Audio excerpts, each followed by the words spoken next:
যেই দিন ঈদ উল ফিতর আসে, বাহা বিহি মালাইকাতাহু, মহান আল্লাহ তাআলা ফেরেশতার উপরে গৌরব অনুভব করে বলেন, ইয়া মালাইকাতি মা জাযা ওয়া আজরা ওয়া ফাআমালা, হে ফেরেশতা মণ্ডলীরা, আমার বান্দারা যারা তাদের কার্যকে সম্পাদন করে ঈদের সালাত আদায় করেছে, আমি তাদের কি মজুরি দিয়ে দেব?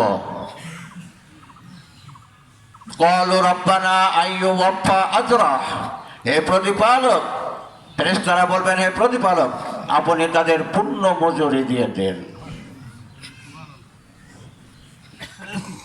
ক্বাল, আল্লাহ পাক বলবেন, হে ফেরেশতারা, ইবাদি ওয়া ইমাই ক্বাজাউ ফারিজাতি আলাইহিম সুম্মা খরাজু ইয়াউজ্জুনা ইলা দুআ, যাদের উপরে আমি দায়িত্ব দিয়েছিলাম, যাদের উপরে আমি সিয়াম ফরজ করেছিলাম, তারা এই কার্যগুলিকে সম্পাদন করার পরে যখন দোয়া পাঠ করতে করতে যখন ঈদগাহে উপস্থিত হয়েছিল, তখন কি ঈদগাহে যাওয়ার পরে সুম্মা খরাজু ইয়াউজ্জুনা ইলা দুআ ওয়া ইজ্জাতি, আমার ইজ্জতের কসম, ওয়া জালালি, আমার মহত্বের কসম, ওয়া উলুব্বি, আমি যে মহান তার কসম, ওয়া ইরতিফাই মাকানি, এবং উচ্চ আসনের কসম খেয়ে বলতেছি, লা উযিবান্নাহুম, তাদের জীবনের যে সমস্ত আশা আকাঙ্ক্ষা রয়েছে আমি তা পূর্ণ করে দিলাম।